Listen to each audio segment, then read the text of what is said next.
Bagaimana kabar saudara Jogja? Bagaimana kabar impact di tempat ini? Luar biasa, saya tahu. Saya bukan hanya percaya tapi saya tahu. Saya berjumpa dengan orang-orang yang diurapi Tuhan di tempat ini. Oh, saya nggak mendengar tepuk tangan yang paling meriah, saudaraku. Hari ini saya akan masuk pada bagian yang ketiga dari seri firman Tuhan di bulan November ini, saudaraku, Help from Above.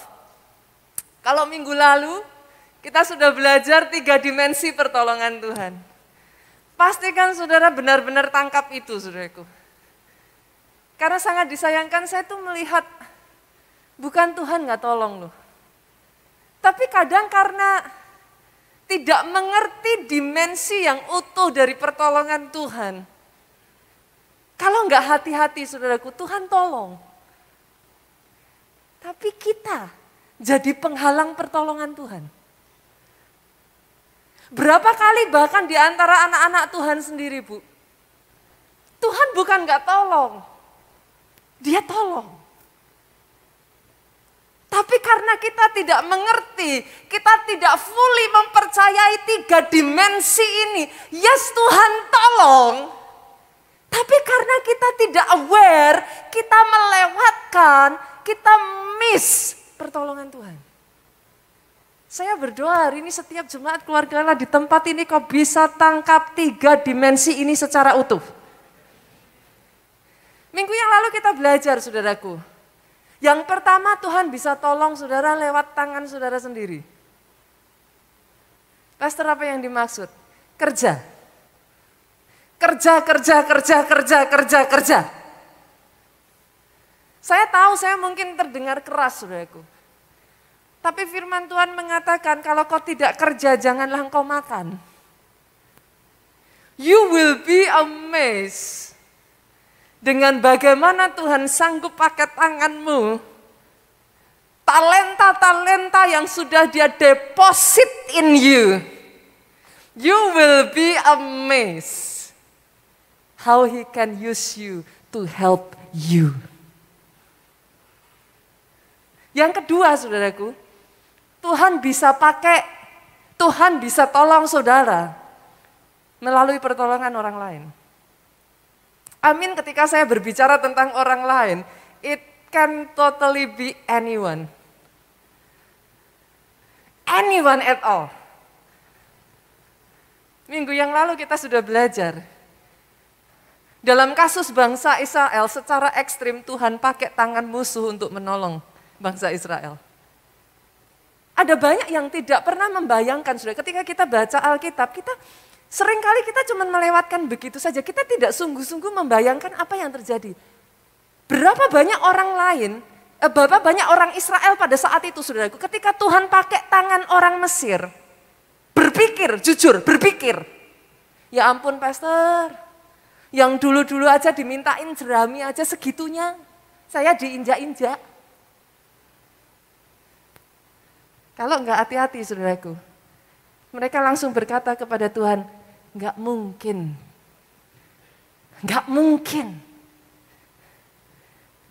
Tuhan mau tolong. Tapi karena ketidakpercayaan mereka, tangannya tidak bisa bekerja. Yang mengerti aminnya yang paling keras.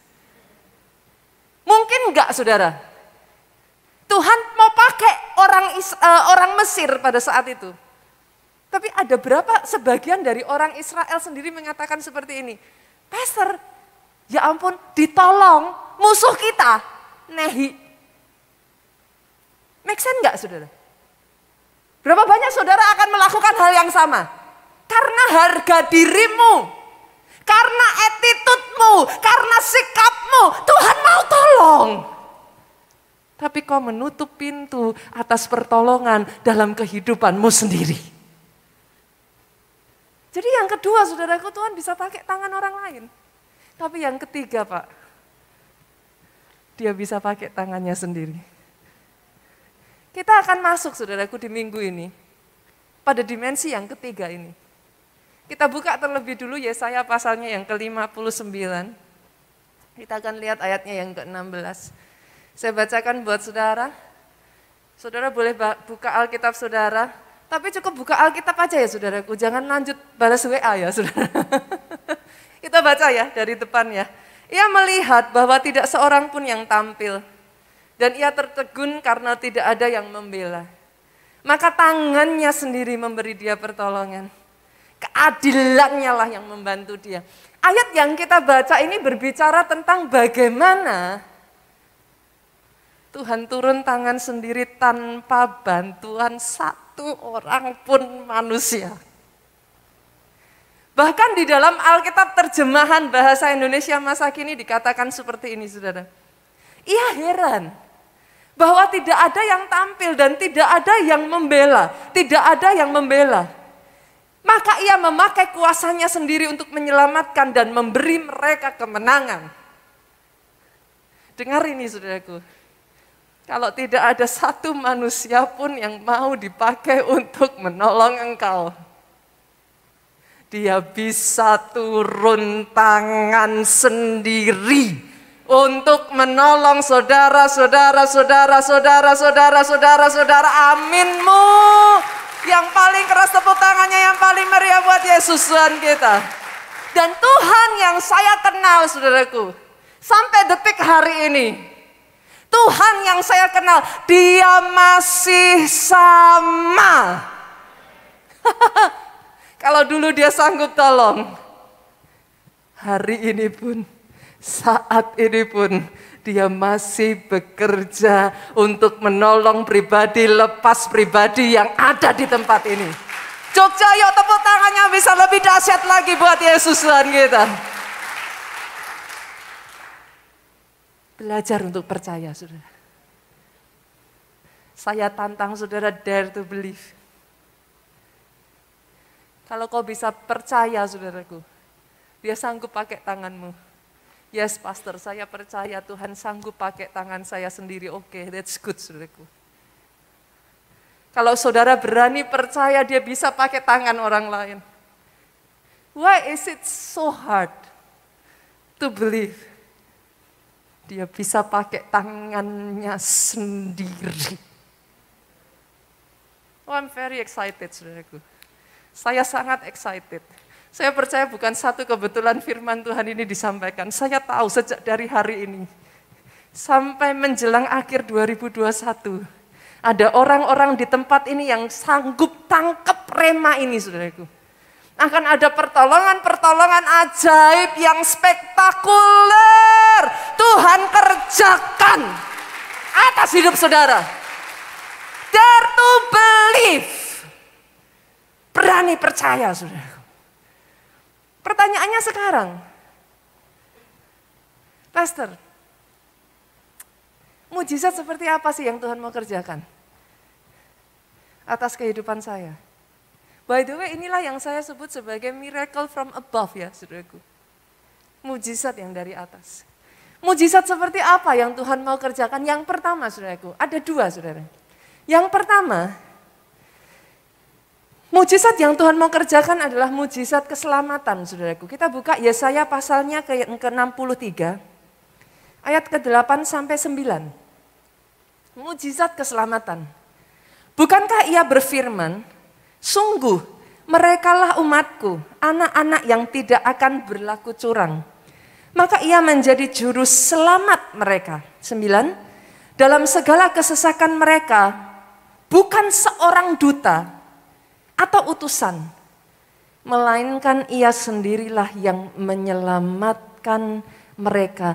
Dia yang menebus mereka dalam kasih-Nya dan belas kasihannya. Ia mengangkat dan menggendong mereka selama zaman dahulu kala.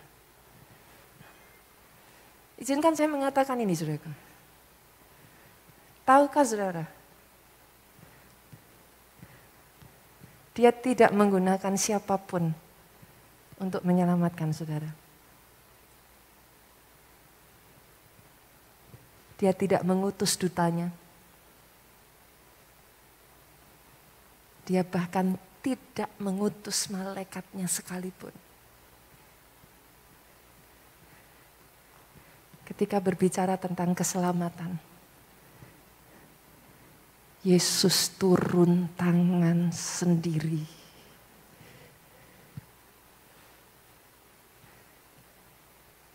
Itu sebabnya saudaraku, di atas kayu salib itu,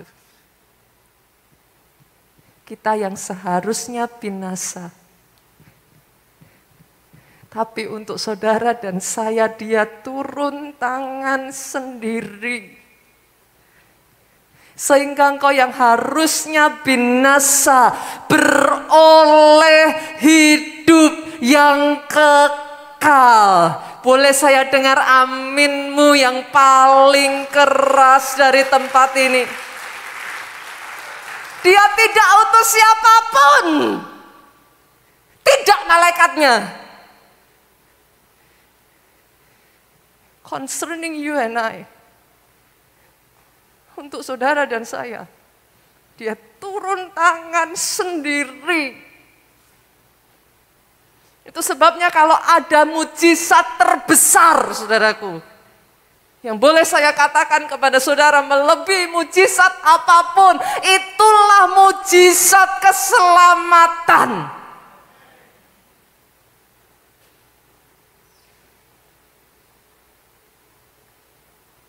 Saya berdoa, saudaraku. Kalau hari ini ada di tempat ini, saya nggak tahu, saudara. Maybe this is the first time you come. Ini pertama kalinya mungkin kau datang. Atau mungkin dimanapun saudara kau mendengar khotbah ini. Izinkan saya mengatakan ini, saudaraku. He is looking for you. Dia cari engkau. Bukan kebetulan kau datang di tempat ini.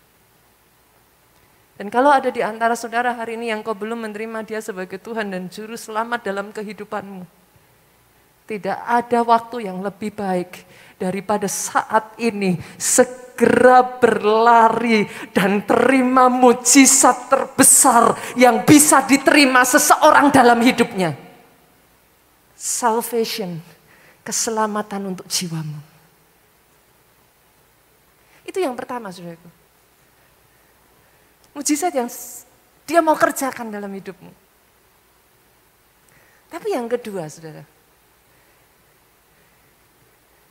Mujizat, berbagai macam mujizat yang saudara dan saya butuhkan selama kita masih ada di dunia ini, saudaraku. Ingat ini, saudara. Dalam mujizat keselamatan, betul, pengampunannya itu sekarang.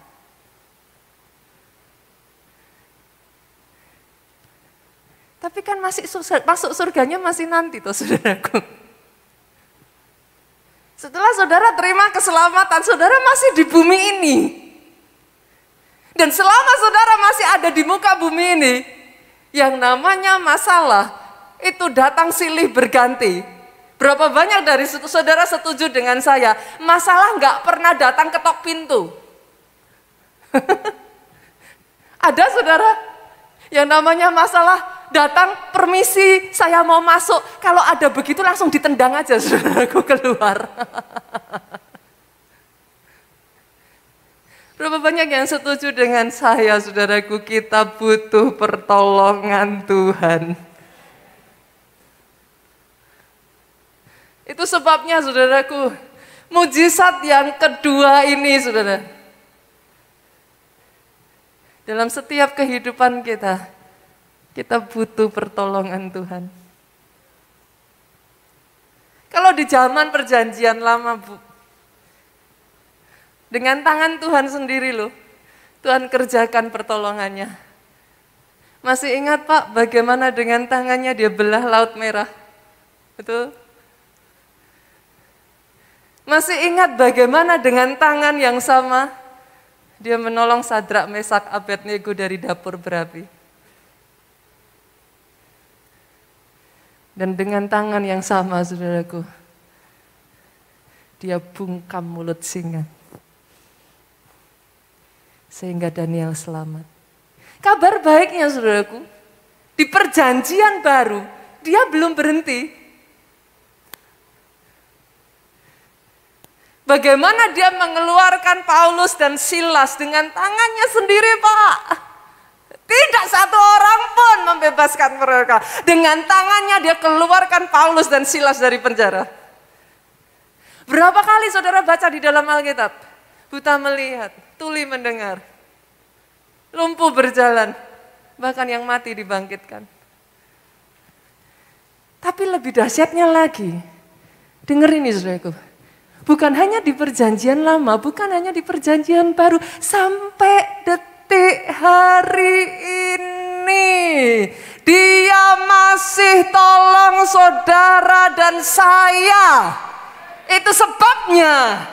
Saya perkatakan sekali lagi. Karena jujur saudara, ketika saya mempersiapkan firman ini, saya rasakan sesuatu yang kuat saudaraku.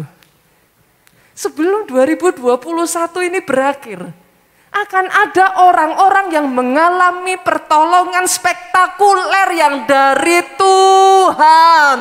Oh, kalau mau tepuk tangannya boleh lebih dahsyat lagi buat Yesus Tuhan kita. Ini yang dialami dalam hidup Yosua. Saya ajak saudara melihat, saudaraku. Yosua pasalnya yang ke-10, ayatnya yang ke-8 sampai ayatnya yang ke-14. Pertolongan seperti ini yang dialami dalam hidup Yosua. Saya bacakan ayat 8 ya. Nanti kita pelan-pelan ya saudaraku ya. Tetap stay di pasal itu. Saya akan pelan-pelan mengajak saudara membaca ayat ini satu demi satu. Berfirmanlah Tuhan kepada Yosua, janganlah takut kepada mereka, sebab aku menyerahkan mereka kepadamu. Tidak seorang pun dari mereka yang akan bertahan menghadapi engkau. Sampai di situ saudara. Ayat ini bercerita tentang apa saudaraku? Satu ketika saudaraku, Yosua harus berperang melawan gabungan dari 5 pasukan dari 5 kerajaan besar pada zaman itu. Saya tambahin lagi ya saudara, to make it even membuatnya lebih seru lagi saudara. 1 lawan 1 aja ada chance kalah ya Pak ya. Ini 1 lawan 5 Pak. Dan ini nggak main-main Pak, ini kerajaan besar-besar di zaman itu. Dan membuat lebih seru lagi saudaraku. Bukan hanya Yosua melawan 5 gabungan 5 kerajaan besar. Tapi pada saat itu saudaraku, Yosua tuh ada di dalam perjalanan yang panjang Pak. Pasukannya itu berjalan semalam-malaman. Belum istirahat, belum tidur. Langsung besoknya perang saudara. Mau saya kasih fakta yang lebih menarik lagi saudara. Perangnya ini saudaraku, di medannya musuh. Yosua bukan perang di rumahnya sendiri, di kandangnya sendiri. Dia perang di kandang musuh saudaraku. Secara manusia, berapa banyak dari saudara setuju dengan saya, chance kemenangan Yosua sangat kecil. Nonsense saudara untuk menang. Tapi kita lihat ya, ayat 9. Lalu Yosua menyerang mereka dengan tiba-tiba setelah semalam-malaman bergerak maju dari Gilgal. Ayat 10. Dan Tuhan mengacaukan mereka di depan orang Israel sehingga Yosua menimbulkan kekalahan yang besar di antara mereka dekat Gibeon. Mengejar mereka ke arah pendakian Bet Horon dan memukul mereka mundur sampai dekat Aseka Makeda. Sudah. Terjadi kemenangan. Ada pertolongan Tuhan. Sampai di ayat yang ke-9, 10 tadi saudara. Kita melihat dengan cara bagaimana Tuhan tolong Yosua. Dengan cara bagaimana? Pakai tangan Yosua sendiri saudara. Tuhan tolong dengan tangan orang Israel sendiri. Mereka maju, terlepas dari semua kenyataan yang ada di depan mata, Tuhan pakai tangan mereka, Tuhan kacaukan musuhnya, saudaraku, sehingga mereka menang. Ini cara pertama, saudaraku. Jadi dengar baik-baik, hari ini, boleh saya lihat tangan-tangan dikedangkan seperti ini? Jangan remehkan tangan yang kau kedangkan ini, saudaraku. Melalui tangan-tangan ini, Tuhan sanggup pakai untuk tolong hidupmu. Kadang kau terlalu meremehkan dirimu sendiri. Yes, dia sanggup pakai engkau. Yes, dia sanggup tolong engkau dengan tangan ini. Tapi wait, saudaraku, wait. Ayat yang ke-11 di sana dikatakan apa? Sedang mereka melarikan diri, musuh melarikan diri di depan orang Israel. Dan baru di lereng Bet Horon, saudara. Maka Tuhan melempari mereka dengan batu-batu besar dari langit sampai ke Aseka. Sehingga mereka mati. Dengar ini saudara, dengar ini. It's getting funner. Yang mati kena hujan batu itu ada lebih banyak dari yang dibunuh oleh orang Israel dengan pedang. Kali ini saudara, Tuhan turun tangan sendiri. Yang mati kena batu lebih banyak daripada yang mati kena pedang, saudara. Kalau Tuhan sudah mau turun tangan, saudara akan, bahkan saudara bercerita pun, orang akan geleng-geleng kepala seolah-olah tidak percaya apa yang kau alami atas hidupmu. Pernahkah saudara membaca ayat ini dengan lebih teliti, saudara? Saya tuh kalau baca ayat ini, saya tuh geleng-geleng, Pak. Kebayang nggak? Itu kan hujan dari atas batu. Loh kok kenanya cuman musuhnya, saudara? Kepikir nggak, saudara? Itu hujan loh. Kok pas? Pletok, jatuhnya ke musuh. Saudara bisa mengerti yang saya maksudkan? Tuhanmu jitu. Come on. Kadangkala bukan hanya kau meremehkan tanganmu sendiri, kau remehkan Tuhanmu. Baca dengan teliti, saudara. Itu peletak, nggak ada yang kena ke kepalanya pasukan Israel. Peletak jatuh semua kena ke musuh. Ketika Tuhan sudah mau tolong engkau ya saudaraku, engkau akan dibuat jatuh cinta dan takjub dengan bagaimana dahsyatnya Tuhanmu sanggup turun tangan atas hidupmu.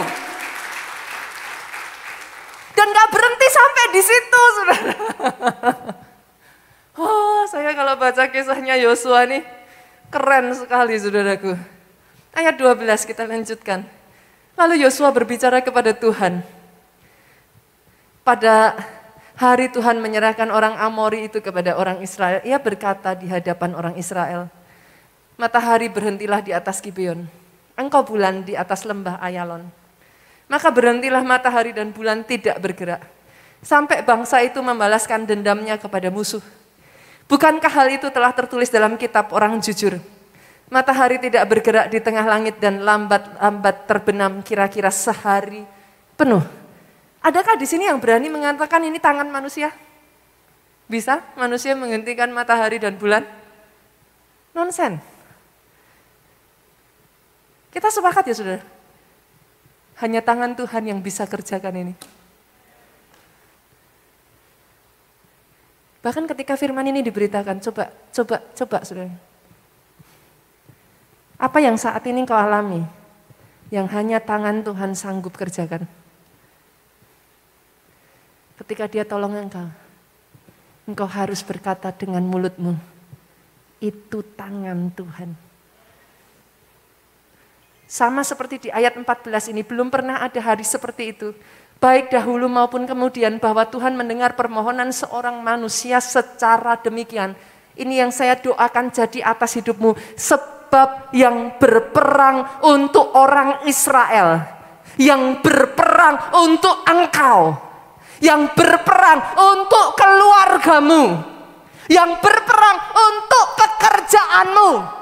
Yang berperang untuk kelompok selmu adalah Tuhan.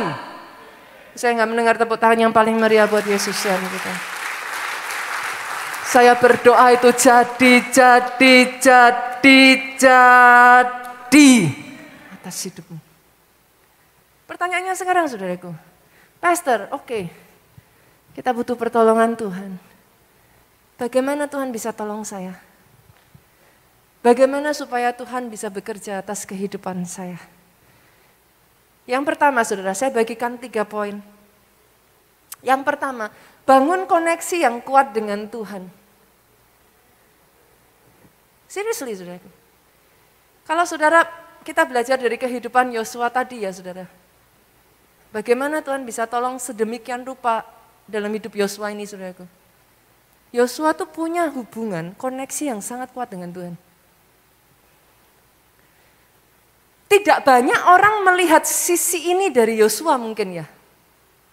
Saya rasa ada lebih banyak orang tuh melihat Yosua lebih ke man of war-nya ya mungkin ya Bu ya. Kayak dia yang maju di depan gitu kan, dalam semua kisah-kisah itu kayak ya saudara menemukan Yosua ini dia man of war gitu. Saudara jarang menemukan satu kayak cerita bagaimana, karena yang dikesankan itu masih mungkin yang terbersit di benak kita ya saudara. Itu kisah ketika Yosua maju perang, Musa di atas pegang tongkat gitu kan. Jadi langsung kesannya tuh Musa yang doa, urusan doa itu Musa yang dekat sama Tuhan, Yosua ini man of war-nya. Tapi hari ini saya ingin mengajak saudara melihat dari sisi yang berbeda. Jangan salah loh saudaraku. Saya rasa ya, orang yang tidak punya hubungan yang kuat dengan Tuhan, ketika 12 pengintai, 10 yang lain mundur, enggak bisa loh saudara. Yosua dan Kaleb tetap berdiri teguh memegang janji Tuhan. Itu ada alasannya loh saudara. Tapi tidak banyak yang melihat sisi itu. Banyak orang berpikir dari sisi Yosuanya yang perang, Pastor. That's true. Ada satu ayat saudaraku, saya akan bacakan buat saudara yang berhasil menangkap sedikit dari seperti apa hubungan Yosua itu dengan Tuhan saudara. Kita buka Keluaran pasalnya yang ke-33, ayatnya yang ke-11. Keluaran 33 ayat yang ke-11, media boleh bantu saya? Ada? Saya harus buka sendiri karena ini nggak ada di ayat sebenarnya saudaraku. Oke. Keluaran 33 ayatnya yang ke-11 saya akan buka, sudah keluarkah? Sudah. Saudara bisa bantu saya baca sama-sama? 23. Dan Tuhan berbicara kepada Musa dengan berhadapan muka seperti seorang berbicara kepada temannya. Nggak heran dong orang berpikirnya Musa gitu kan. Segitunya Musa sama Tuhan gitu. Tapi lanjutkan saudaraku. Kemudian kembalilah ia ke perkemahan. Siapa yang kembali? Musa. Tapi ayat ini belum selesai. Lanjut yuk, dikatakan apa? Tetapi abdinya Yosua bin Nun, seorang yang masih muda, selanjutnya media. Come on. Oke, saya buka sendiri saja ya. Dari media, bisa dimunculkan? Saya buka sendiri aja saudaraku. Keluaran 33 ayat yang ke-11. Yuk. Tetapi abdinya Yosua bin Nun, seorang yang masih muda, tidaklah meninggalkan kemah itu. Musanya doa. Musa udah balik. Yosua masih ada di sana untuk terus berdoa. Ini yang gak banyak diketahui orang-orang saudaraku tentang Yosua. Dan hebatnya dari satu orang ini saudaraku, saya takjub saudara dengan Yosua. Kenapa saudaraku? Bahkan di saat dimana orang ini sudah berhasil mengalahkan tanah perjanjian, masuk ke tanah perjanjian saudara. Ibaratnya kalau saya terjemahkan dalam bahasa sehari-harinya, hidupnya itu sudah diberkati Tuhan. Habis-habisan. Dia gak kekurangan apapun. Masih ingat satu kalimat pamungkas dari Yosua saudaraku. Yosua pasal 24 ayat 15. As for me and my house, we will serve the Lord. Di saat yang lain sudah diberkati, mereka meninggalkan Tuhan.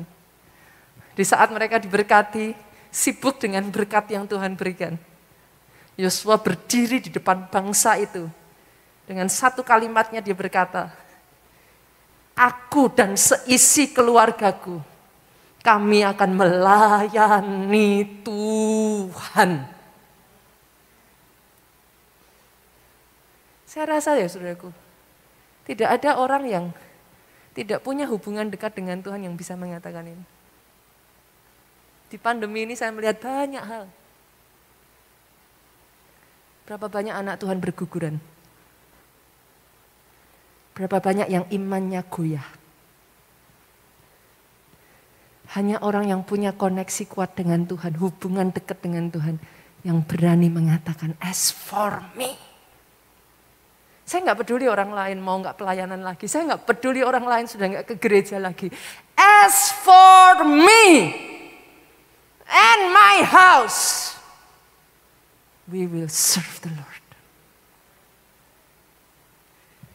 Saya belajar tentang hubungan seperti ini dengan Tuhan itu dari satu gereja di Nigeria. Kenapa saya nggak habis-habisnya sampai detik hari ini masih menceritakan kepada saudara?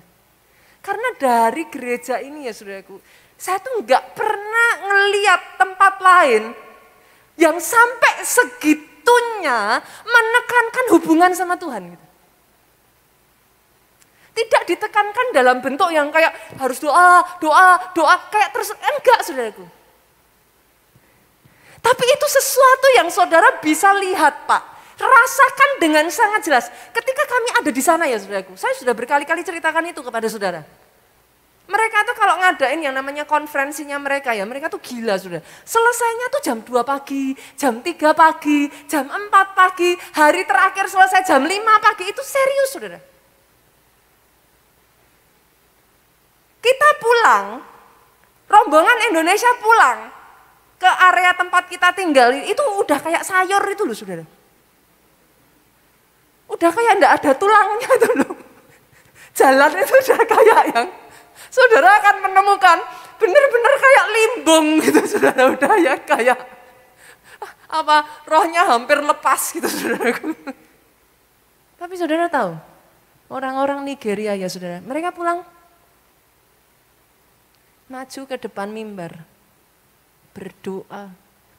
Sampai titik terakhir kami masuk mobil, mau keluar dari area ya saudara, mau keluar dari gedung. Saya tuh masih melihat mereka terus berdoa. Dan kalau orang Nigeria doa saudara, itu bukan menikmati hadirat Tuhan. Doanya tuh bukan gini. Enggak. Mereka tuh kalau doa ya,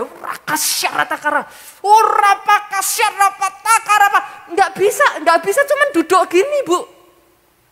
Mereka tuh kalau doa keluar dari kursi,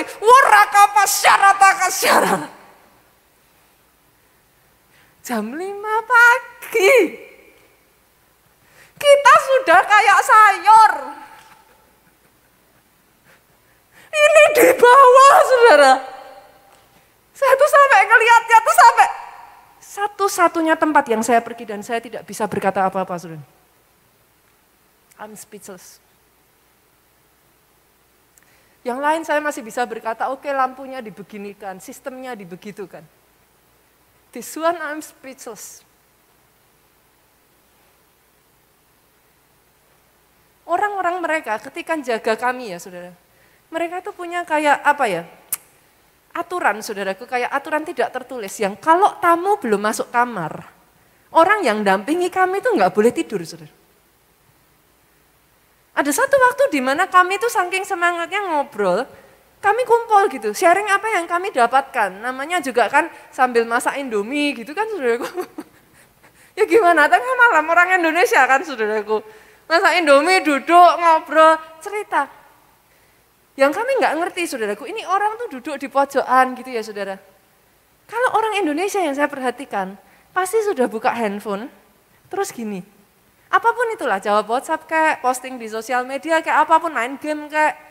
Sudah tahu apa yang ibu itu lakukan sudah?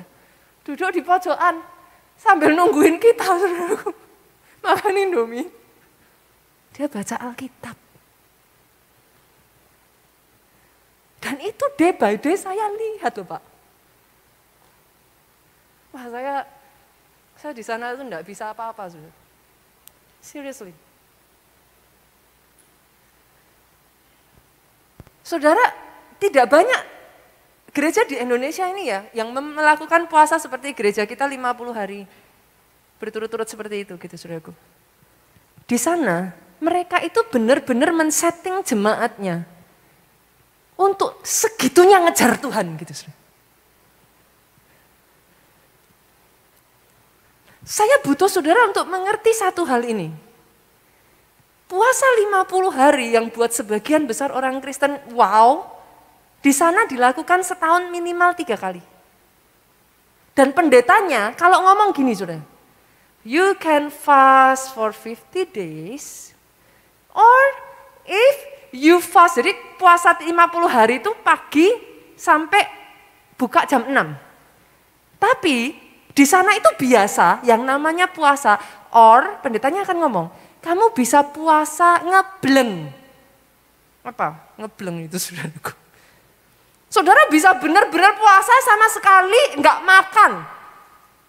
Maka dia punya perhitungan yang berbeda, saudara. Di Indonesia yang seperti itu dianggap gerejanya sudah ngeroh, saudara. Tapi itu biasa di sana. Tidak heran saudara, yang namanya mujizat di sana, itu tuh banyaknya kayak batuan, apa saudara, tersebar di mana-mana gitu loh, kayak, apa sih saudaraku? Nah masalahnya, nah ini yang saya ingin menekankan di sini, saya mau disclaimer dulu saudara. Siapa bilang gereja kita ngejar mujizat, itu dari mana saudara? Dari mana pikiran seperti itu? Mujizat bu. Itu bonus. Makanan sehari-harinya anak Tuhan. Kalau saudara dekat sama Bapak, sama seperti ketika anak saya dekat sama saya, tak bawa pergi kemana-mana, jalan ke mall dia ikut, nanti tengah jalan dia bilang, Mom beliin ini. Halo?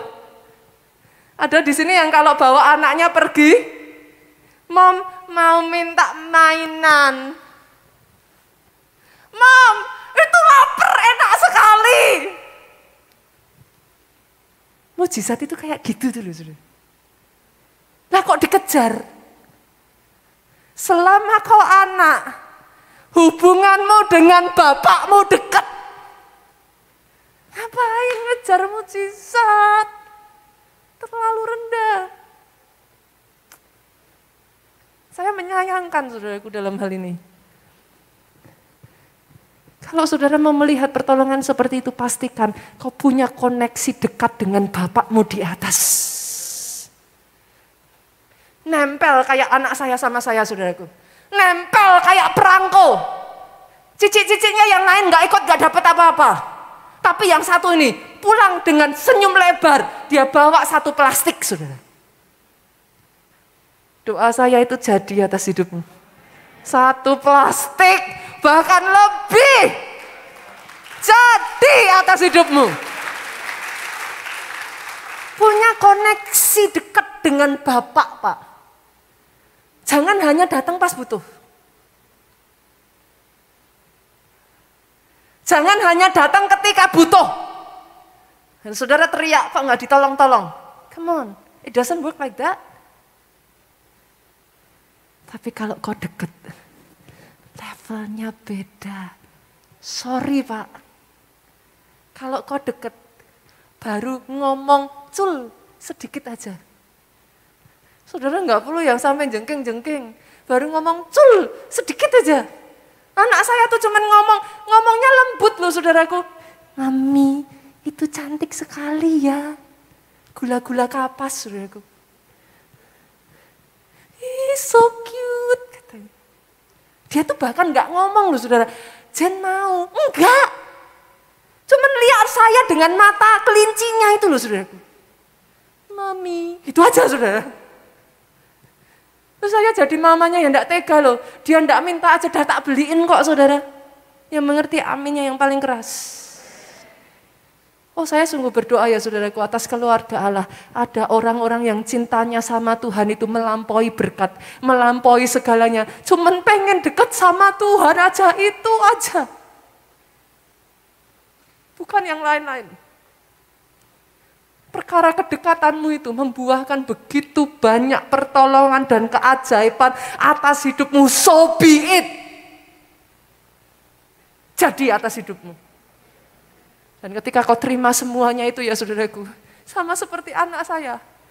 Sampai di rumah, pamer. Saudara. Langsung lari ke tempat ciciknya. Cici, Jen dapat ini. Saudara ngerti yang saya maksudkan? Saya jadi mamahnya seneng loh saudara. Saudara mengerti yang saya maksudkan? Sesimpel itu. Tuhanmu. Di Nigeria saya belajar hubungan dengan Tuhan. Itu bukan hanya ketika kau butuh. Di sana saya belajar hubungan dengan Dia. Pastor E.A. Adeboye selalu nyebut Tuhannya itu Daddy. Bapak. Itu hubungan dekat antara bapak dengan anaknya, tidak heran. Semua keajaiban-keajaiban itu terjadi begitu rupa. Saya berdoa itu juga terjadi di Indonesia. Terjadi di Jogja. Terjadi atas hidupmu. Oh, tepuk tangannya boleh yang paling meriah buat Yesus Tuhan kita. Yang kedua saudaraku. Yang kedua. Bolehkah saya katakan ini? Iman dan mujizat. Itu segaris lurus. Bangun imanmu. No faith, no miracle. Karena dia segaris lurus. Enggak bisa tidak, saudaraku. Kebayang enggak sih, saudara? Untuk Yosua, perang lawan 5 kerajaan. Itu enggak sesederhana yang saudara pikirkan loh. Berapa banyak anak Tuhan sudah dengar suara Tuhan, tapi imannya enggak nyampe. Loh ngaku jujur saudara. Berapa banyak dari saudara-saudara sudah dengar Tuhan suruh, jalan enggak? Enggak. Imannya enggak nyampe. Iman Pak, dengan mujizat, satu garis lurus. Nomor 1 denger, rema. Cari rema. Anak Tuhan tuh kalau ada masalah ya saudaraku, biasanya senengannya ini loh saudara yang jadi masalah tuh, anak Tuhan tuh kalau datang masalah tuh BBI saudara. Motis BBI.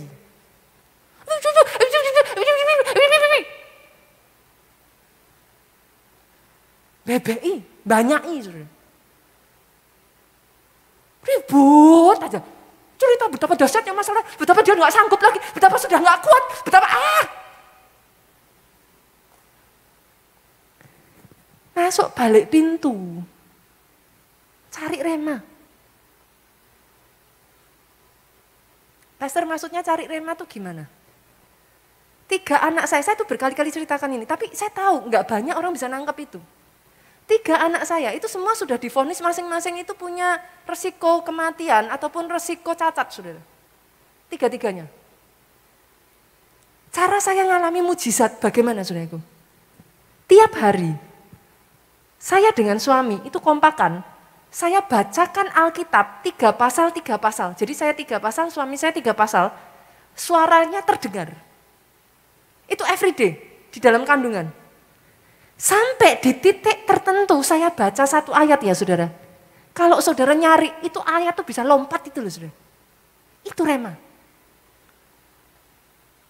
Anak saya yang pertama, remanya segala yang berasal dari atas, di atas segalanya.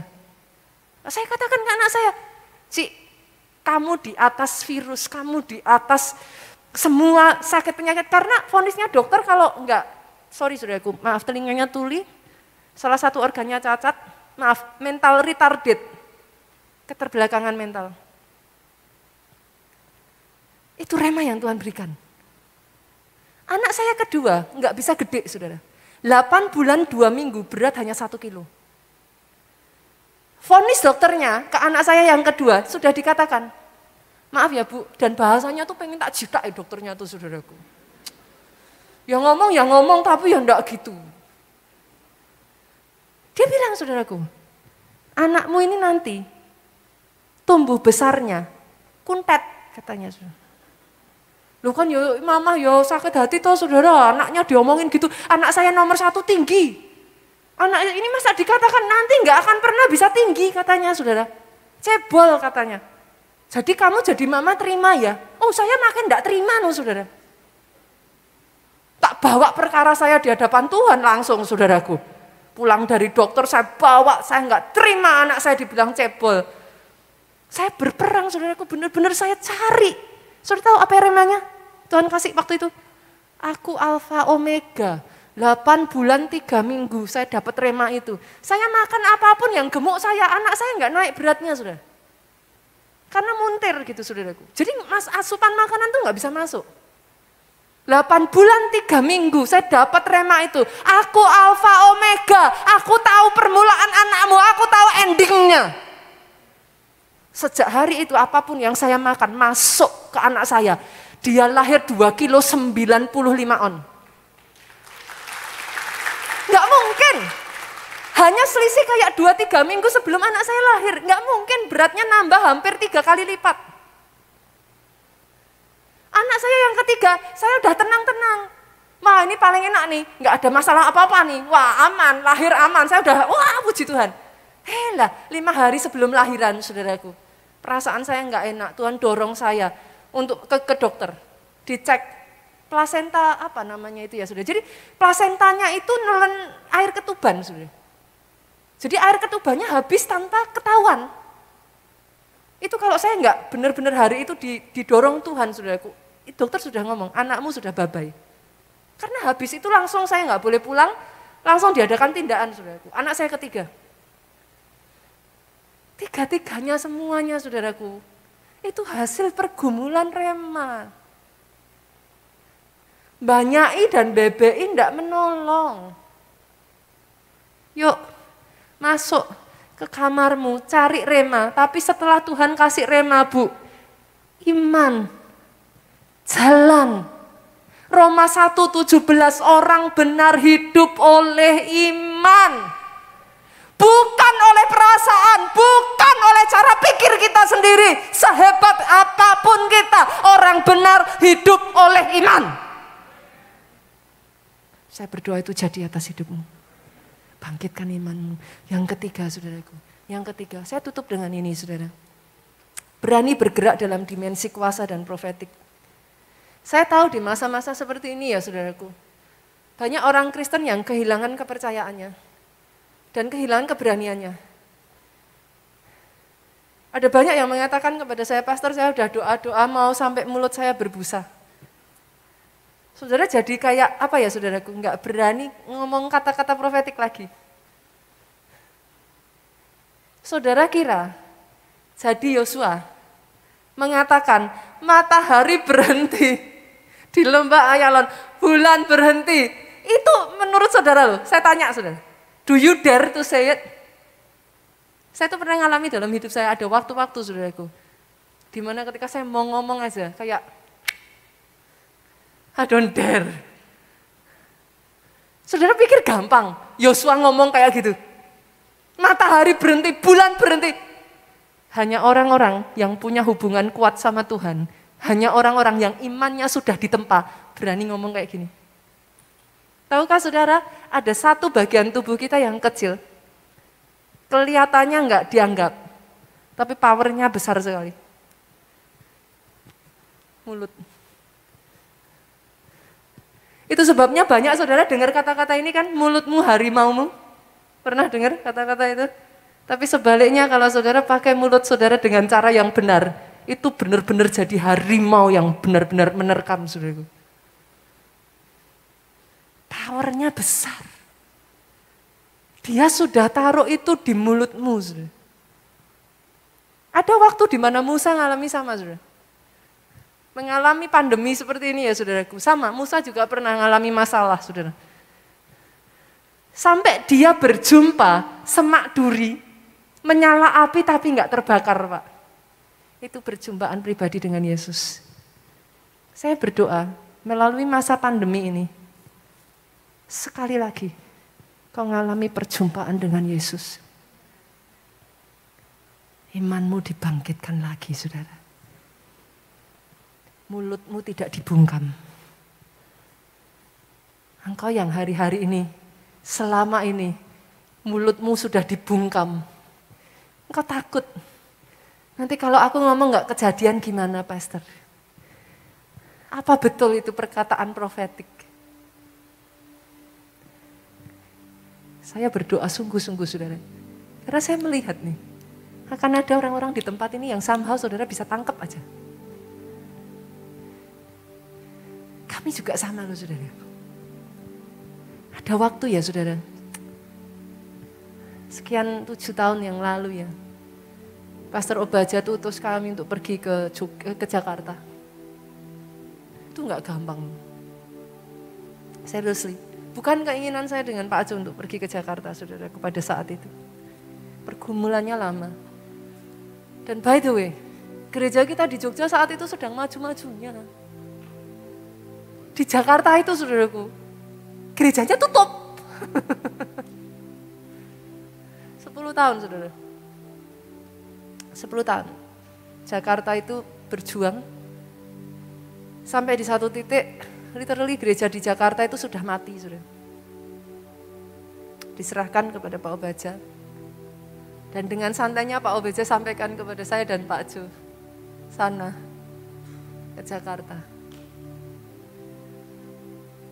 Saya rasa ya, saudaraku, tutup mata aja, saudara. Kalau jadi saya sudah bisa ngelihat toh, saudara. Ini gereja 10 tahun udah mati, saudara. Jogja bertumbuh pesat saat itu. Tantangan saya ya, saudaraku, saya tantang saudara. Do you dare to believe when you see nothing?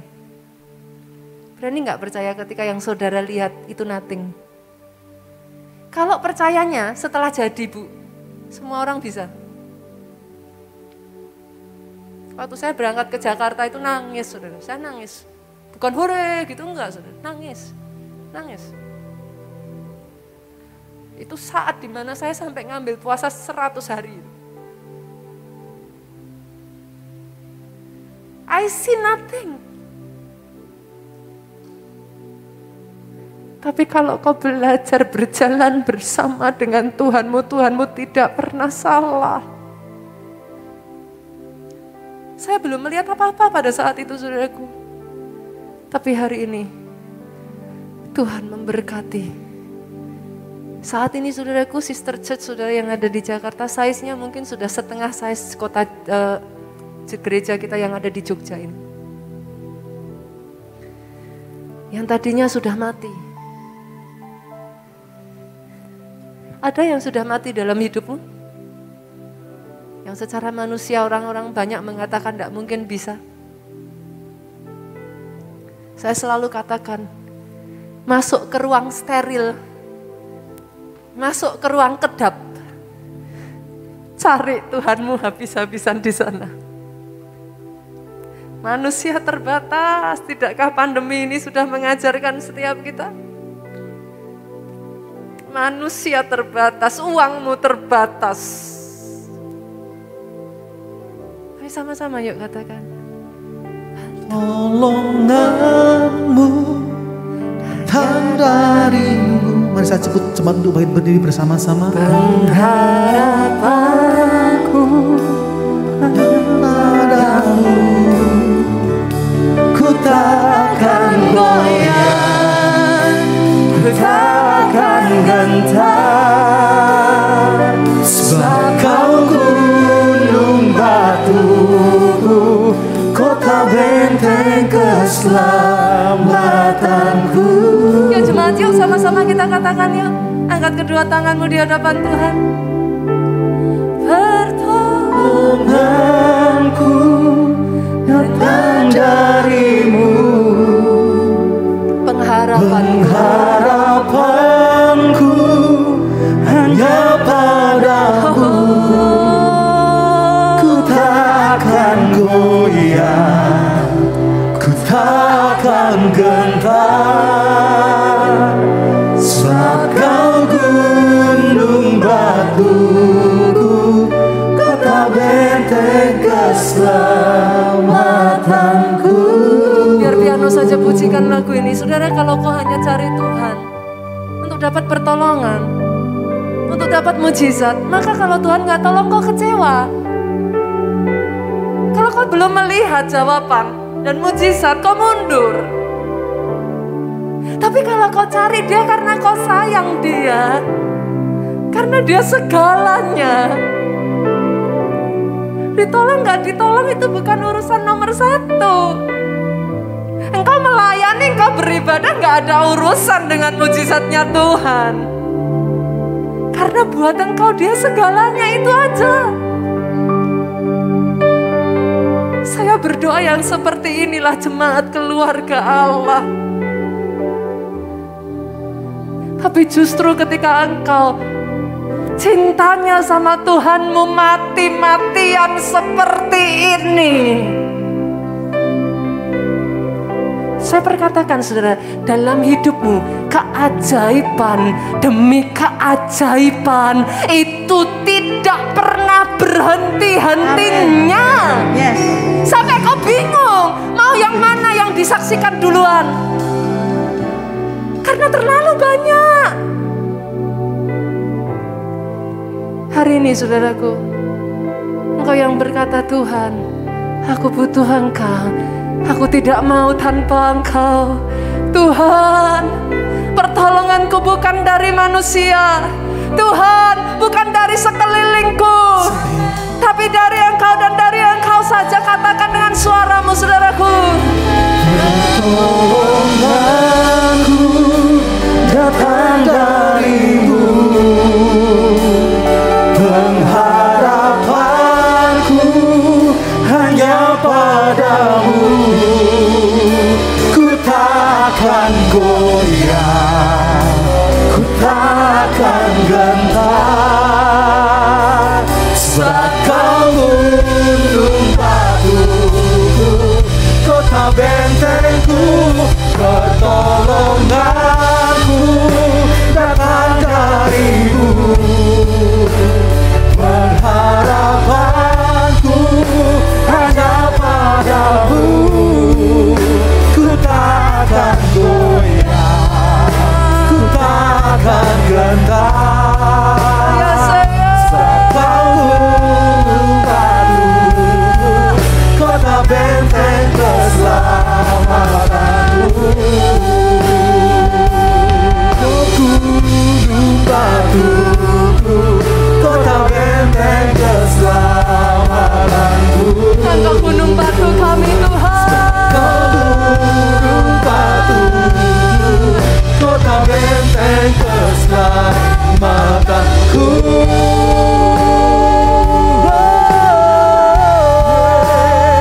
Gunung batu Tuhan, keselamatan kami hanya dalam di dalam Tuhan.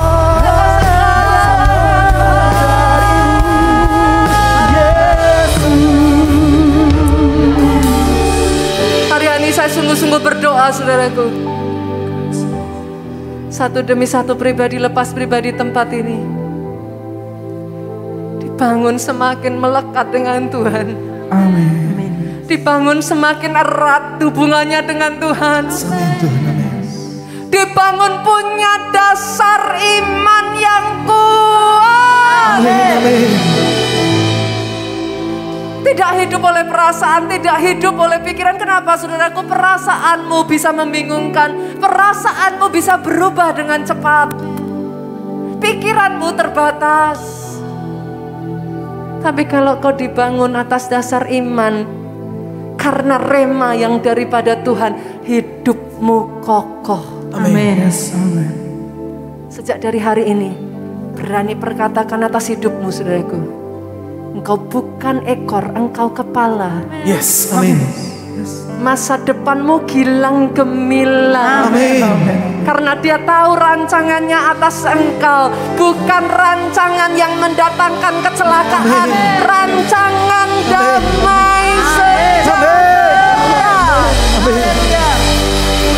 Angkat kedua tanganmu saudaraku. Diberkati saudara oleh Tuhan. Amin. Diberkati keluargamu oleh Tuhan. Amin. Apa yang dikerjakan kedua tanganmu yang kau angkat, dibuatnya berhasil. Amin. Oh Yesus Tuhan, tidak henti-hentinya dari mulutmu kesaksian demi kesaksian demi kesaksian demi kesaksian. Amin. Dengan betapa baiknya Tuhan, betapa murah hatinya Tuhan, betapa dahsyatnya Tuhanmu itu jadi atas hidupmu. Amin. Berkati pelayananmu. Amin. Diberkati pemberitaan Injil. Amin. Pulang saudaraku dengan membawa sukacita, damai sejahtera Allah Bapa, cinta kasih Yesus Kristus, persekutuan dengan Roh-Nya yang kudus, sekarang sampai selama-lamanya. Engkau yang diurapi, katakan bersama dengan saya, amin.